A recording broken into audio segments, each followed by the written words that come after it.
السلام علیکم ناظرین، امید کرتی ہوں آپ سب خیریت سے ہوں گے۔ ہم بستری کے دوران ایک نارمل مرد کی کتنی منی خارج ہونی چاہیے، منی کی مقدار گاڑھی ہونی چاہیے یا پتلی ہونی چاہیے، آج اس ویڈیو میں مکمل طور پر آپ سے معلومات شیئر کی جائے گی۔ گزارش کروں گی کہ آپ نے ویڈیو کو اینڈ تک ضرور دیکھنا ہے تاکہ مکمل طور پر آپ کو پوری کی پوری بات سمجھ میں آ سکے۔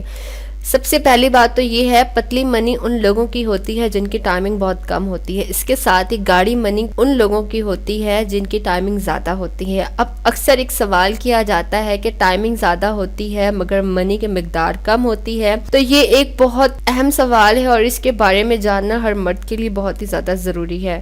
مردوں میں منی بننے کا عمل ٹیسٹس میں ہوتا ہے جب مردوں کی صحت اور خوراک اچھی ہوتی ہے اور ان کی منی کی مقدار زیادہ بنتی ہے اور ٹائمنگ بھی لمبے عرصے تک چلتی ہے، ان کی ٹائمنگ میں بھی اضافہ ہوتا ہے۔ اور اس کے برعکس جن مرد حضرات کی خوراک نارمل نہیں ہوتی، نہ ہی ان کی منی اچھی ہوتی ہے اور نہ ان کی ٹائمنگ زیادہ ہوتی ہے، اور ان مرد حضرات کی منی ٹیسٹس میں بھی کم بنتی ہے۔ میڈیکل پوائنٹ آف ویو سے اگر بات کی جائے تو ایک نارمل مرد کی منی 5 سے 7 ملی لیٹر خارج ہوتی ہے۔